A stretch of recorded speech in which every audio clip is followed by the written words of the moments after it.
अस्सलाम वालेकुम नाज़रीन, आप देख रहे हैं व्यूज़ मैटर। मैं हूं अली डार। एक खबर आज आपने देखी होगी कि जस्टिस काजी फाइज ईसा के खिलाफ जो क्यूरेटिव रिव्यू रेफरेंस था उसको आज वापस ले लिया गया है। लेकिन बहुत सारे लोग इस वक्त कंफ्यूज्ड हैं, ये जानना चाह रहे हैं कि आखिर ये रेफरेंस था क्या, इस रेफरेंस पे अब तक पेशरफ्त क्या हुई है, किसने ये रेफरेंस दायर किया, क्यों ये दायर किया गया, क्यूरेटिव रिव्यू रेफरेंस होता क्या है। ये तमाम तफसीलात मैं आज के इस व्लॉग में आपके सामने रखने जा रहा हूँ। आपको एक्सप्लेन करता हूँ कि आखिर ये मामला था क्या, इसको थोड़ा हम डिस्कस करके क्लियर करते हैं। मामला नाज़रीन ये है कि आज आपने खबर देखी होगी, पीएम हाउस की जानिब से एक स्टेटमेंट सामने आता है जिसमें ये बताया जाता है कि क्यूरेटिव रिव्यू रेफरेंस जो था काजी फाइज ईसा के खिलाफ, जस्टिस काजी फाइज ईसा के खिलाफ, उसको हम वापस ले रहे हैं। वापस क्यों ले रहे हैं? क्योंकि कहना यह था हुकूमत का कि ये रेफरेंस कमज़ोर है, बेबुनियाद है और इसको जो दायर करना था वो एक गलत प्लान था, एक गलत हिकमत अमली जिसमें इसको दायर किया गया, इसलिए हम इसको वापस ले रहे हैं। और शहबाज शरीफ साहब जो वज़ीर आज़म साहब हैं, उन्होंने इस पर ऑर्डर दिया।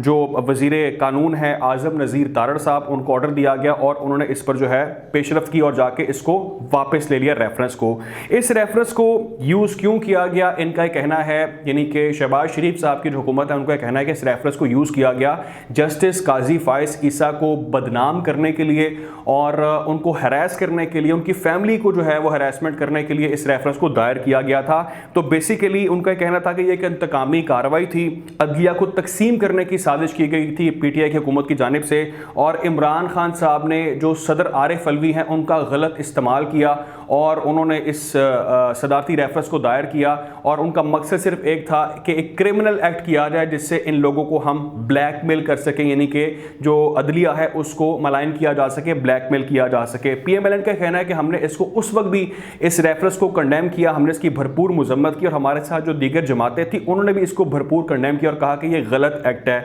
अच्छा, अब मैं आपको बताता हूं कि ये रेफरेंस बेसिकली था क्या, जो ये सदारती रेफरेंस दायर किया गया जस्टिस काजी फाइज ईसा के खिलाफ। नाजरीन, इस रेफरेंस के मुताबिक जो FBI है, यानी कि फेडरल बोर्ड ऑफ रेवेन्यू, उन्होंने और जो असासा जात रिकवरी यूनिट है, इन्होंने मुश्तरका तौर पर तहकीकात की और इनकी तहकीकात के अंदर ये चीज़ सामने आई कि काजी फाइज ईसा ने अपने जो उनके बेटे हैं और उनकी जो वाइफ हैं, उनके जो लंदन में असासे हैं, जो प्रॉपर्टीज़ हैं, उसको उन्होंने मेंशन नहीं किया अपने असासों के अंदर, यानी कि उन्होंने उसको छुपाया। जिस पर जस्टिस काजी फाइज ईसा साहब ने उस वक्त इस पर रिस्पॉन्ड किया, इस इल्ज़ाम पर या इस एलिगेशन पर, और उन्होंने एक ख़त लिखा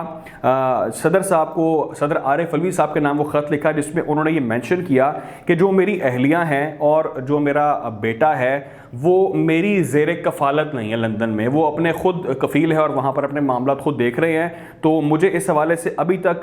किसी टैक्स डिपार्टमेंट की जानिब से कोई नोटिस नहीं आया, कोई मुझे इस बारे में कोई इन्वेस्टिगेशन नहीं हुई, किसी ने मुझे इन्फॉर्म नहीं किया कि मैं ऐसा कुछ कर रहा हूँ। तो ये चीज़ जो है बेसिकली ये एक बदनीयती पर मबनी है जो हुकूमत मेरे ख़िलाफ़ कर रही है, और इस पर भरपूर जो है लोगों ने कंडेम किया। और जो ख़ास तौर पर नून लीग है और अदलिया के कुछ वकला ने इस पर बहुत ज़्यादा तनकीद और कहा कि वाकई में हुकूमत जो है इंतकामी कार्रवाई कर रही है जस्टिस काजी फाइज ईसा के खिलाफ। अच्छा, इस रेफरेंस पर नाजरीन हुआ ये कि जो वाइफ थी जस्टिस काजी फाइज ईसा की, जिनका नाम था सेरीना ईसा, उन्होंने इस पर एक वीडियो स्टेटमेंट जो है वो रिकॉर्ड करवाया। उन्होंने वीडियो स्टेटमेंट रिकॉर्ड करवाया, अदालत को, कोर्ट के अंदर उन्होंने बयान दिया और उस बयान में उन्होंने तमाम तर मामला बताया कि आखिर उन्होंने ये जायदादें जो है वो कैसे ख़रीदी, पैसा उनके पास कहाँ से आया, ये प्रॉपर्टीज़ कब बनाई गई, तमाम तर तफसीलात उन्होंने कोर्ट के सामने रख दी। जिस पर कोर्ट ने ये कहा कि बिल्कुल वो आपकी जो जस्टिफिकेशन दी जा रही है, आप जो एक्सप्लेन कर रही हैं, वो तमाम चीज़ें FBI हमें पेश करे और हम उन चीज़ों को जो है वो मज़ीद स्टडी करते हैं। और उन्होंने इस रेफरेंस को अदालत ने कलादम करार दे दिया, यानी कि इसको जो है वो फारिग कर दिया गया। इसके बाद आप ये कहें कि अप्रैल का जब मंथ आया 2021 अप्रैल में सुप्रीम कोर्ट के 10 रुकनी बेंच ने नाजरीन इस पर जस्टिस काजी फाइज ईसा के खिलाफ जो नज़रसानी की अपीलें थी उनको उन्होंने मंजूर कर लिया, और साथ में FBR यानी कि फेडरल बोर्ड ऑफ रेवेन्यू समेत जो तमाम फोरम्स थे जहां पर ये कानूनी कार्रवाई की जा रही थी उसको उन्होंने कलादम उस वक्त करार दे दिया।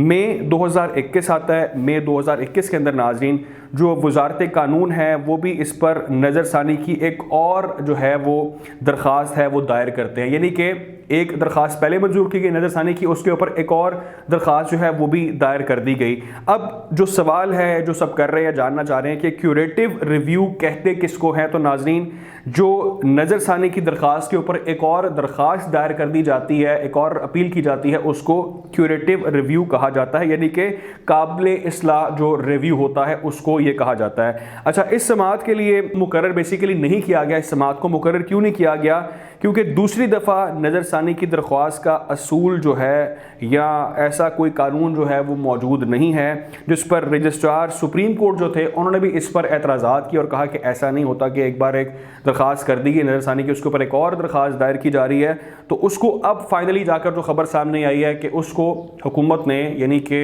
आज़म नज़ीर तारड़ जो वज़ीर कानून हैं, उन्होंने शहबाज शरीफ साहब के अहकामात के ऊपर उस दरख्वास्त को वापस ले लिया है। जो इस वक्त तमाम चैनल्स पर आप देख रहे हैं, एक खबर चल रही है कि जस्टिस काजी फाइज ईसा की जो क्यूरेटिव रिव्यू रेफरेंस था उसको फाइनली अब इस हुकूमत ने आके जो है वो वापस ले लिया है। तो जो कन्फ्यूजन थी कि आखिर ये होता क्या है क्यूरेटिव रिव्यू रेफरेंस, ये दायर किसने किया था, वो तमाम चीज़ मैंने आपको एक्सप्लेन कर दी कि दायर किसकी जानिब से किया गया। और इल्ज़ाम लगाया जा रहा है कि